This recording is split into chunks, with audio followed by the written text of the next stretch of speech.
rero bwire bwahika Omunyishenjero w'Isingiro South Alex Byarugaba bakunda nowe yakwasa group 12 check za sente aha mukoro ogwakorerwa aha office za Town Council ya Kikagate. Dr. D project eji ne ebyo mu bicweka ebikureberera empunji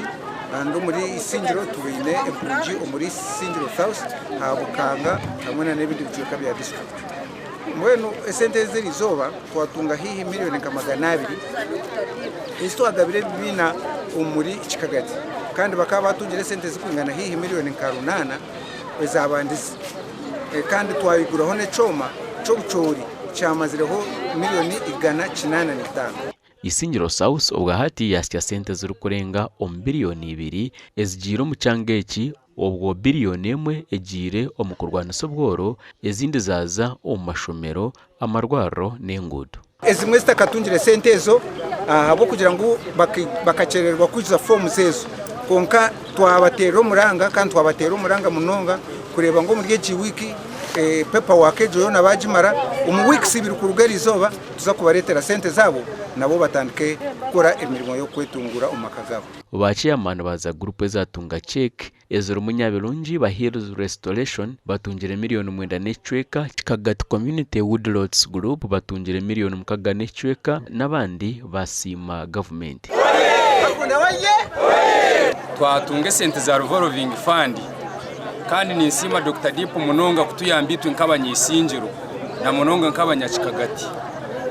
ahabwe sente zibatuha ninge zitwaza kukozesa niza kutuyamba ku rugo mu bworo ati nkanye bampa miliyoni 9 n'icweka konkani ziza kutuyamba munonga kandi twizire ntuganyirwa munangwa ku rugenye mabwa Dr. Deep mbone ntusima government habaka sente akakuyatuha itenga group yatuha miliyoni 5 kandi itenga group twetekatekire kuzikozesa je na muno mu byo bushubuzi no kushemererwa munonga ahabwa government yitu ya Uganda okubasa kukwatira abantu benyuma itwenga abantu benyuma twitine ngo kuturi konka government tukwatireho neriza yatwereza sente biyengere kugamba nitwe abebembeza baza groups tubaherezo buhabuzi kugira ngo nabo baganyigwemo government nayo nitugisima simale kusibakunda MP witu natuberaho omuganda makuru akakigo k'ishengero ry'ihanga akeby'imishuburo oburambuzi n'amakorero kasimemero yo kombeka office n'ebindi byombeko ebero muno bikorwa ahitendekero rya government area Uganda Wildlife Research and Training Institute erikuza kumaraho biliyoni 12 n'ecweka omusente za Uganda omuri kitweka batoro Town Council omu district ya Kasese ngo kutahomu wari abakoza barumu wari ba materials ziryaha wari ba machinery na presentation yitu watunga ugira masiko